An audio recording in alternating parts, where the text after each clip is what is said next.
Well, even before the first votes are cast, this is shaping up to be an election for their history books as so-called non-traditional candidates find themselves driving the process and trampling all over early predictions. So what is driving the voters who are supporting those candidates? Well, Frank Luntz put that question to the focus group. Here he is with more. Ask the American people, and more than half of them will tell you that they are mad as hell and not going to take it anymore. So let's find out what our South Carolinian voters think. How many of you are mad as hell? Everybody. What are you so angry at? Right now, we are looking at a situation where we are paying as much for refugees and immigrants in this country as we are paying for our VA veterans care right now. $168 billion a year. Are you that mad? I'm mad. Over what? Our health care is going straight down the toilet. We can't convince any doctors to treat patients. Our military is not being supported, and our borders are open.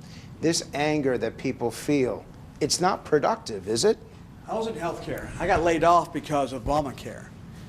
And it's not fair.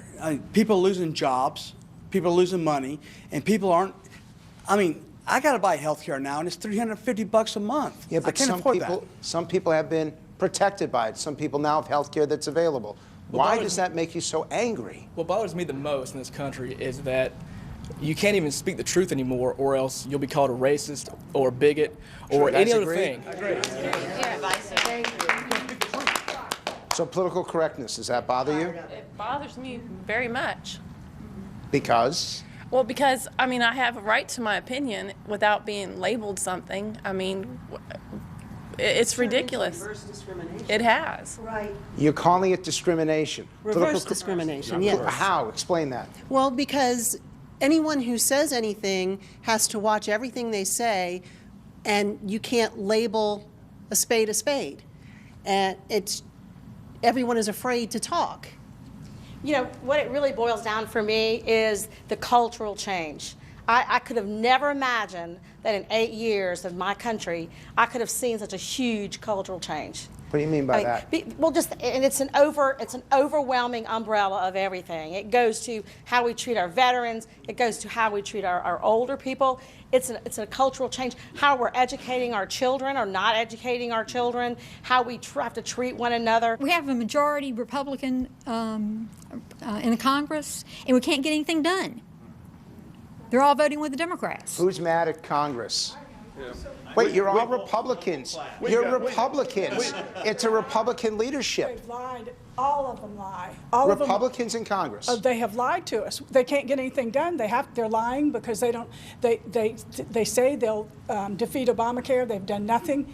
They say they'll protect Social Security. What do you want from them? I want them to stop lying, tell the truth, balance the budget. I want to understand what's going on with Republicans in Congress because they've got the House and they've got the Senate. What is the problem? I want my government back that's supposed to be the citizen legislature, not supposed to be a political class that has taken over and is us versus them. Well, what do you want Congress to do? They have a Democratic president. Stop being weak, timid, and fickle. They need a backbone. They got to grow a backbone. Follow the Constitution. Change them. You would impeach Barack Obama. There's no. How many of you by show? Seriously? How many of you by show of hands would impeach Barack Obama? Oh, come on. He's a lawbreaker. Are you for real? He's a lawbreaker. He's broken so many laws. One at a time. He's broken so many laws that it's ridiculous that he's still in office. You would impeach Barack Obama. Executive overreach. Tired That's impeachable? Not impeachable, but it shouldn't be one person making. Nobody should be above the law, including the President of the United States. So I want a show of hands. How many of you believe in term limits for members of Congress? Oh, absolutely. How many of you, if you could, would throw every member of Congress out, every incumbent, and start over? That is just about all of you. If they're watching in Washington, you're in big, big trouble. Coming up, meet the Powerball winner who wasn't in what is turning out to be a billion-dollar prank. Bad. And up next after this break, Dana Perino on the effort to win the ultimate prize, the White House. How many of you, by show of hands, think at least one of them should drop out? Raise your hands.